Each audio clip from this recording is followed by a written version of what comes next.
So when you think about the fall of Rome, what pops into your head? Is it, barbarians crashing through the gates, maybe legions in total chaos? Okay, but what if I told you the real killer wasn't an army at all, but something way smaller, something you probably have in your pocket right this second?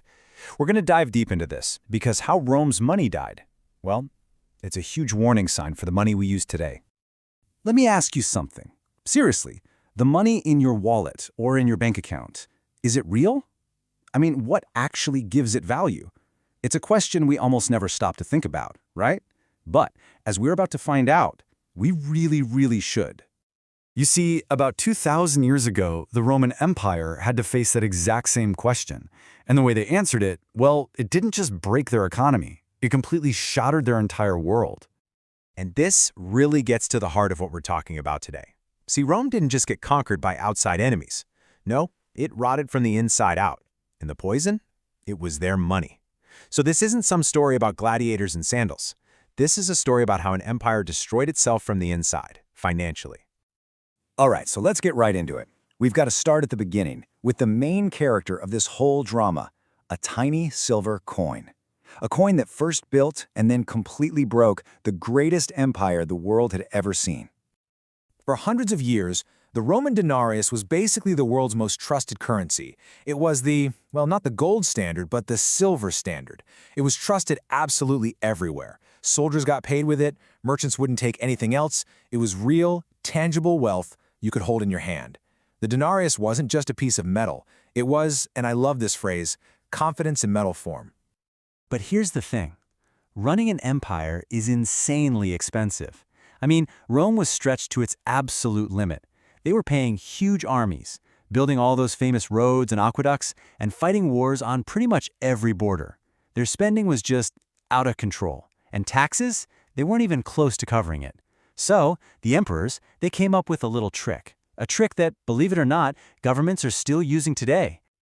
Okay, so check this out.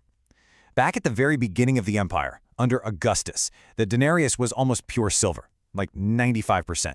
This was the good stuff, a solid, trustworthy coin that everyone believed in.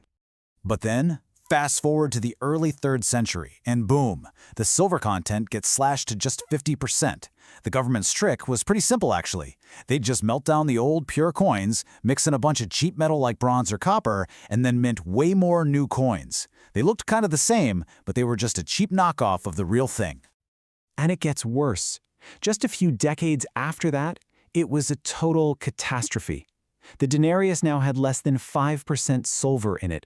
Think about that. Its value had been almost completely wiped out. Yeah, this quote just says it all, doesn't it? The coin that built this massive empire was now basically a fake. It was nothing more than a worthless piece of bronze with a super thin silver coating just to keep up appearances. And you know what? People weren't stupid. They could literally see and feel the difference. And just like that, all their trust in the money? Gone. Evaporated. So what Rome did, it wasn't just some one-off mistake. It was a blueprint, a perfect step-by-step guide on how to absolutely destroy a currency, and with it, an entire society. And here it is, that vicious cycle in action. Look, it always starts with massive government spending. Always. To pay the bills, they debase the currency. For Rome, that meant taking the silver out. What happens next? You get runaway inflation. Suddenly you have way more worthless money chasing the same amount of stuff. Pretty soon, people completely lose trust in the money, and the whole economy just grinds to a halt. And the final step? You guessed it, total economic and social collapse. Now, if you're sitting there thinking, okay, but that's just ancient history, you couldn't be more wrong. This exact Roman blueprint has been copied again and again throughout the centuries. And every single time, the results have been just as devastating. Let's jump forward in time. We're in 1920s Germany, right after World War I. They had to pay these enormous war reparations. So what did the government do? They pulled the modern version of Rome's trick. They just fired up the printing presses and absolutely flooded the country with paper money. The result? Hyperinflation on a scale that is it's hard to even wrap your head around. I mean, people were literally taking wheelbarrows to work to carry their wages home. Not because they were rich, but because the money was worth less than the paper it was printed on. Get this, a single loaf of bread costs 200 times billion marks. Your entire life savings could be worth nothing in a single afternoon. Okay, or how about a much more recent example? Let's look at Zimbabwe in 2008. They were facing huge debts, and guess what? The government turned to the exact same solution. They cranked up the printing presses. And the scale of this collapse is almost impossible to comprehend. I mean, the official inflation rate in Zimbabwe hit, wait for it, 89.7 sextillion%. That is a number with 21 zeros after it. Prices were doubling every single day, every day, until finally the currency was just abandoned completely. It was the Roman blueprint followed perfectly.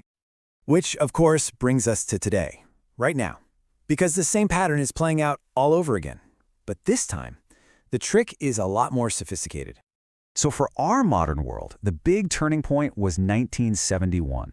That's the year the US dollar, which is the world's main currency, right, was completely disconnected from gold. From that day forward, money was no longer backed by a real physical thing. It became what we call fiat currency. And fiat is just a fancy Latin word that means let it be done. In other words, the money has value simply because the government says it has value. It's backed by nothing more than trust. And when you put it side by side like this, the parallel is just, it's undeniable. The technology has changed, sure, but the trick is exactly the same. Rome took the silver out of the coins, modern governments just create new money out of thin air. But the result is identical. The money that's already in your pocket, in your bank account, it loses its value. It's basically a silent tax on everything you've saved. So, okay, we've seen this same pattern play out for 2,000 years. What are we supposed to take away from all this? What does the collapse of Rome actually mean for you, right here, right now?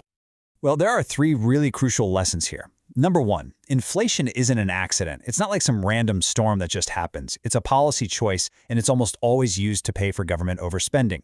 Number two, real wealth is what lasts. I'm talking about things like your skills, productive businesses, actual resources. That's the stuff that survives when a currency dies. And number three, never ever take stability for granted. I mean, if you told a Roman in the first century that their money would one day be totally worthless, they would have laughed in your face.